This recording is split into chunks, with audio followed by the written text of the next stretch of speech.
Thank you, thank you. If you go, I'll leave you alone in a second. If you go to his Facebook site, you know he's not one that's just messing around.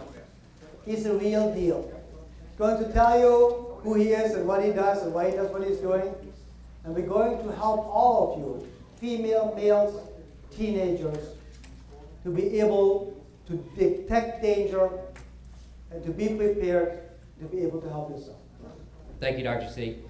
Since he did such a good job with that, hopefully I can skip the introduction, because guys like me, our least favorite subject is ourselves.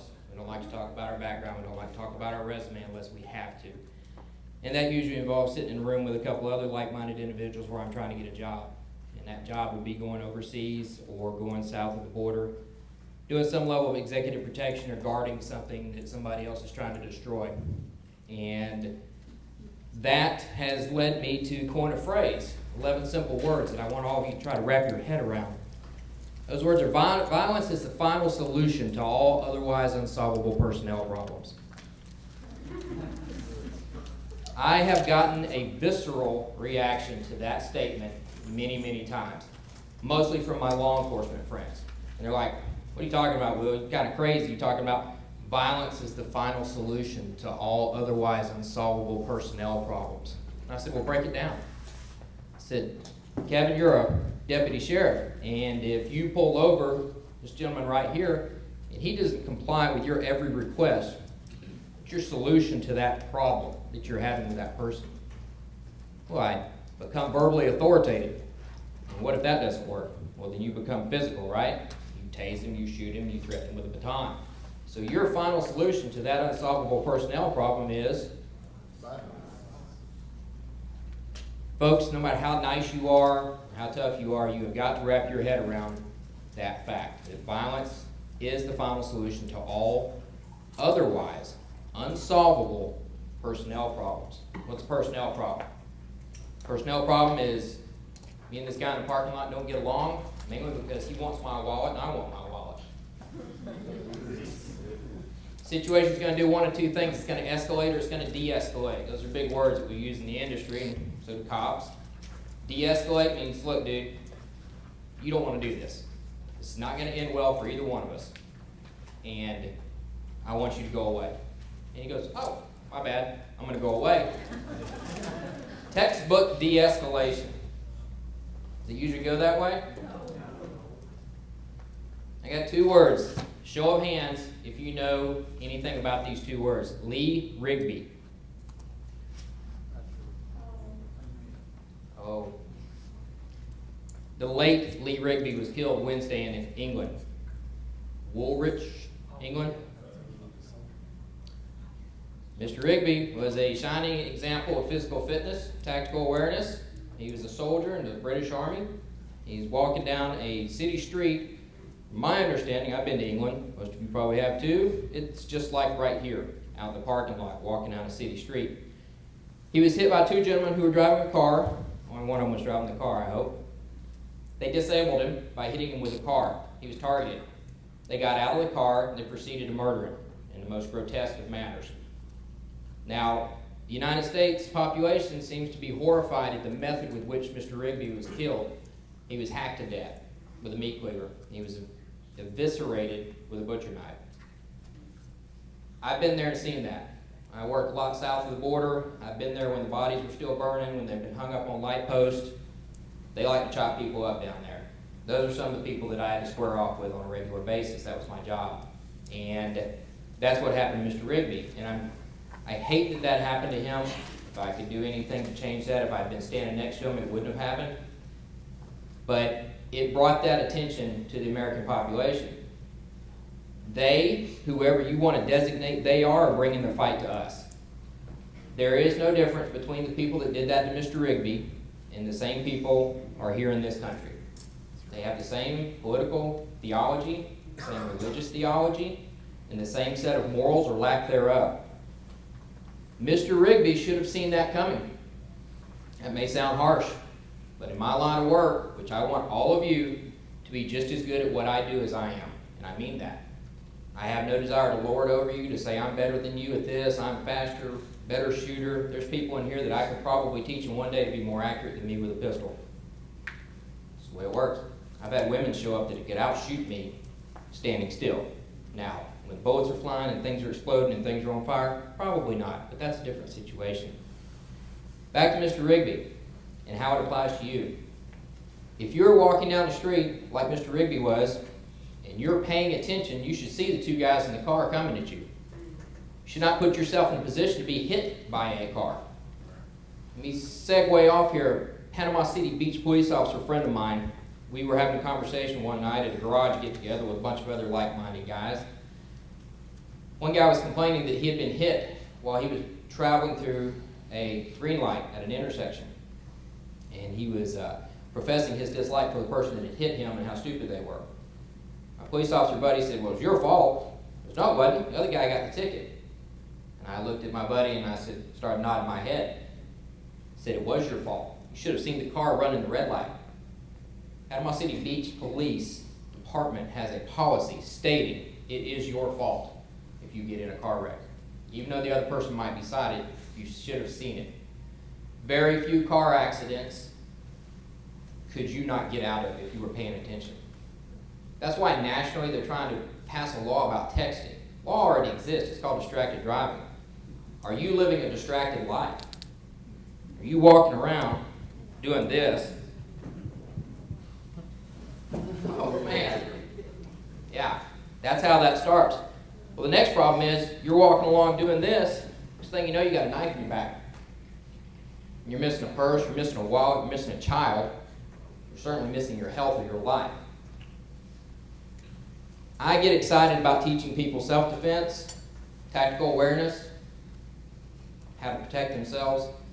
And I've been saying for years that if I could prevent one rape, one sexual assault, one murder, I'm done. I did a good thing in this life.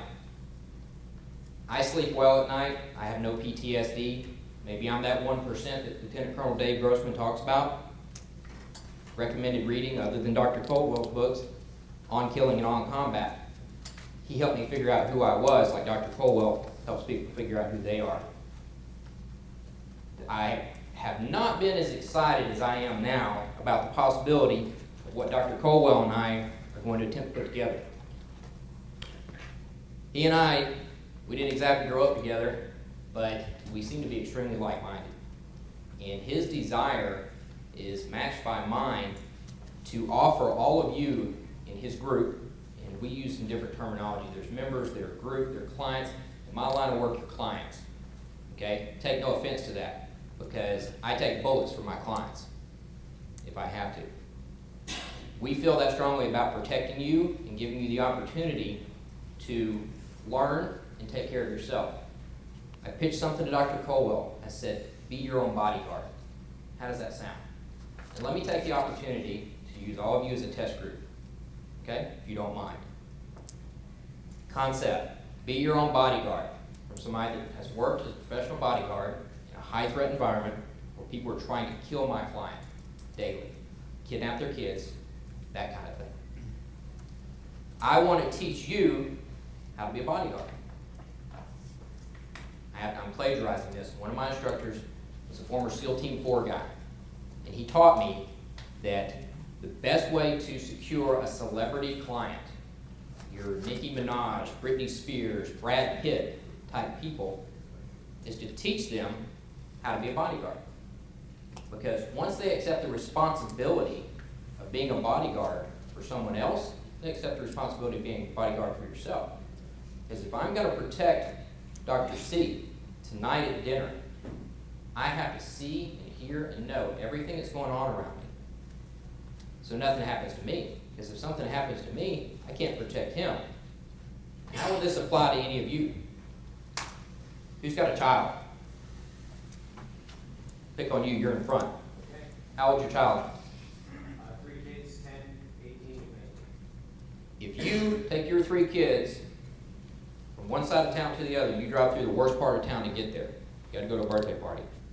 And someone hits your car. You get out. You're upset. You scratch your car, you're late.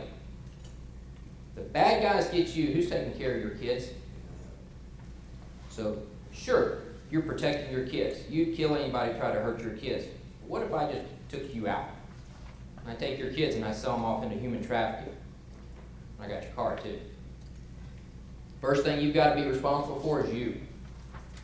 Dr. Coldwell's been talking about it all day. I've been picking up on it. Personal responsibility is the cornerstone of bodyguard work. You've got to see, hear, and know everything. He's going to give me the opportunity to put together a curriculum with him that suits the needs of the IBMS clientele to a T. One of the things that I've pitched to him, and we're putting this together, and I hope it comes to fruition, is next litmus test, next focus group, a threat coach. You join IBMS, you have 24-hour-a-day access by email or a hotline. We're piecing this together. It's not a done deal. You're in a business deal. Turns out after a year and a half, your real estate developer partner is a total crook and is involved in money laundering. You guys are breaking up from a business perspective, and now he's threatening your life. What do? That's not part of your world, is it? You and your wife break up. Her new boyfriend is a maniac. You know the type? Do I need to point out some Lifetime movies for you to pick out? He's threatening your life because he wants your new Toyota Sequoia and your fishing rod collection and your rifles. And he just figures he whips you or kills you, problem solved, problem staying solved. That's not part of your world. You're a nice guy. You sell insurance for a living. You're a useful, performing part of the community. What do? Call us. What's the best way for me to deal with this? Do I need to get the government involved in my business? Anybody describe what getting the government involved in your personal life is? Taking your freedom away. Calling the cops. Do you call the cops or do you not call the cops in a domestic situation?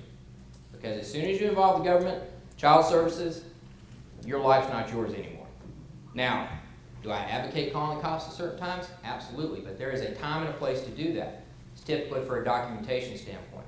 If you've got to build a case against him because he's a maniac, and you call the cops 6 times, articulate your argument. This guy came to my house, he threw a rock through my window. This guy threw nails in my driveway. This guy tried to run me off the road at the mall. You call and document it. That way, when he shows up at your house finally, and you shoot him, the cops are going to go and go, that's that maniac guy, isn't it? Yes, sir, it is. Feared for my life, he was going to kill me. What do I do now? You know what? I'm having trouble breathing. I think I need to talk to my attorney, my doctor, not necessarily in that order. You're good. Okay? That's defense gold. What do you guys think about a threat coach? What do you think about having access to call somebody and say, my girlfriend says she's going to kill me next time she sees me.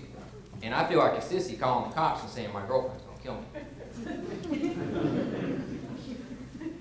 Not legal advice, but kind of advice from the dark side. What do? You got to get in people's bubble. Is he afraid of the IRS? Is she afraid of child services? Is she on probation? Maybe you need a little private investigative work. Maybe I need to refer you to a network that can find a good private investigator. Private investigators, I do that. Okay? We can get stuff on anybody if there's something to get. And let me tell you about maniacs and crazy people. They have a history. Okay? They live in a bubble and they're afraid of something because they're nuts. Dr. C talked about crazy people, about sociopaths. What do? What do you do with a crazy dog? Okay? These people will hurt you. They will do bad things to you. So, shooting classes. I'm a professional firearms instructor. Comes with the territory. I love to teach people how to shoot. I have tremendous success with that. I've signed off on probably 1,000 concealed weapon permits in my career. And I quit counting. Threat coach, shooting training, IBMS membership. What do you guys think? Do you think this is the direction that we need to go?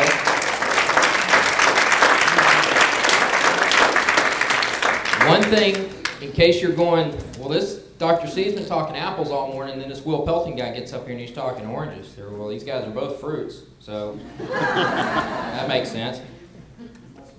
The progression that I see, and I hope you can wrap your head around with and agree with me, is personal responsibility. He's teaching personal responsibility because it'll change your life.